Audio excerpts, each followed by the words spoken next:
السلام علیکم ورحمت الله وبرکاتہ زم تاسو ورور ولی لایو دل بیا د پښتو ټیک یوټیوب چینل له طرف نه تاسو په درون خدمت کې حاضر یم خدمتونو په ویډیو کې ما تاسو ته لپاره د ویډیو او د عکسونو جوړولو لپاره داسې خسته اپلیکیشن راوړی دی چې دغه اپلیکیشن کې تاسو کله هم ایډیټینګ وکړئ مطلب خپل ویډیوګانې په ساز کړئ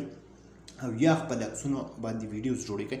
نو تاسو به ډیر زیات متاثر شئ تاسو به ډیر زیات خوښ شئ نو قدرمنو ویډیو را سره تر اخره وګورئ ویډیو سکپ کوئ مو خو دې نه وړاندې تاسو ته یو اپلیکیشن راز کومه که تر اوسه پورې تاسو زموږ پښتو ټیک یوټیوب چینل نه سبسکرایب کړئ دا سبسکرایب کړئ او خوا کې د غنټې نشان هم کلیک کړئ چې زمونږ د ویډیوز تاسو ته په وخت باندې دررسي نو ملګرو دې لپاره به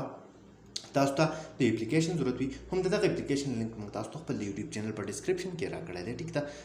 تاسو به هم سمپل دغه اپلیکیشن چې کوم دی هغه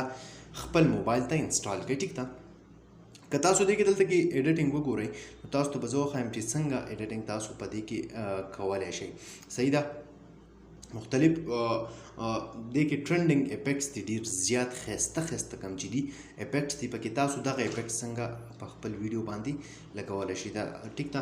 نو تاسو به څه وکئ سمپل اول به دلته کې تاسو دې له راشئ صحیح ده چې دې ځای له تاسو راشئ نو تاسو ته دلته کې دی نیو پروجیکټ صحیح ده نیو پروجیکټ کې به دلته کې تاسو څه وکئ خپل له خوښې کومې ویډیو باندې چې اوس تاسو ایډیټینګ کول غواړئ هماغه ویډیو به سلیکټ کړئ مثال په طور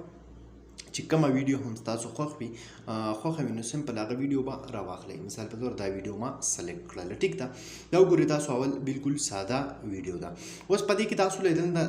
یو ایډیټ یو آپشن راکړی دی ټیک ده ایډیټ باندې به تاسو کلیک وکړئ ورپسې به راشئ انیمیشن له په دې کې تاسو له دوه انیمیشن راکړئ ان او آوټ ټیک ده چې ان به څنګه مطلب ویډیو چې سټارټیږي هغه سټارټ څنګه به واخلي دا وګورئ مختلف انیمیشن دي کې تاسو کوم انیمیشن هم خوښ وي سمپل هغه تاسو سلیکټ کړئ دلته کې تاسو ته به ښه واضحه ښکاري د دې نه علاوه یو خو دا شو ورپسې که تاسو راشئ دلته کې صحیح ده فردر ایډیټینګ پکې بیا تاسو کول غواړئ دلته کې تاسو له ایډیټ یو افیکټ یو آپشن راکړی دی هم په دغه افیکټ باندې به تاسو کلیک وکړئ اوس دې کې چې کوم ټرینډینګ افیکټ نن سبا په ټیک ټاک باندې چلیږي نو هغه دغه ټیک ته دا وګورئ تاسو یو افیکټ دی دا شاک ویو دا افیکټ تاسو ولګوئ نو تاسو ته به بیا پته ولګي چې دا څه نمونه ایډیټر دی مطلب په دې څه نمونه ایډیټینګ کیږي دا وګورئ تاسو ډېر زیات خوندور کم ایډیټر چې دی هغه دا دی ورپسې که تاسو راشئ کوم ټرینډینګ افیکټ چې نن سبا زیات چلیږي دویم نمبر دی بلو نیګیټیو دا به تاسو کتلی وي ویډیوز په منځ کې چې پې هغه کوم افیکټ راشي ټیک ده هغه به تاسو ډېر زیات په ټیک ټاک باندې تاسو ته ښکاري نو دغه افیکټ دلته کې تاسو ته په ټرینډینګ کې ملاوي کېږي دې نه علاوه بیسک کې دغه دي صحیح ده ورپسې که تاسو وګورئ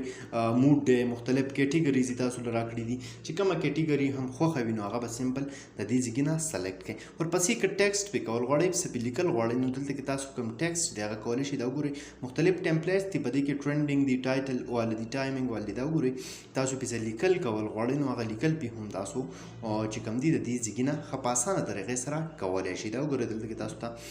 چې کوم دی ښه واضح ښکاري یا پې ټایم لګول غواړئ ټایم پې سیټ کول غواړئ سبټایټل یا میسټ هر څه چې دي مختلف ایډیټینګ دي په دې کې تاسو دلته کې دا هر څه کولی شئ دې نه علاوه میوزیک پې لګول غواړئ آډیو کې یا پې فلټر یې لګول غواړئ نو مختلفې فلټر یې درته پکې هم ملاویږي چې کوم فلټر هم خوښ وي نو هغه به تاسو سلیکټ کړئ فلټر پې تاسو لګولی شئ دا وګورئ تاسو نو ډېر یو ښایسته او ډېر یو زیات خوندور استعمالونکی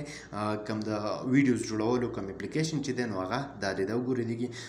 مختلف نور څیزونه تاسو له هم راکوي اورلی پکې کولی شئ مختلف سټیکر دله پکې راکوي سټیکر پې لګول غواړئ نو پې هم لګولی شئ قدرمنو دا باندې ویډیو امید لرم چې خوښ شوي به مې که خوښه شوي لایک یې کړئ چینل سبسکرایبول مه هېروئ ملګرو سره یې شیر کړئ تر بلې ویډیو د خپل ځان ډېر زیات خیال ساتئ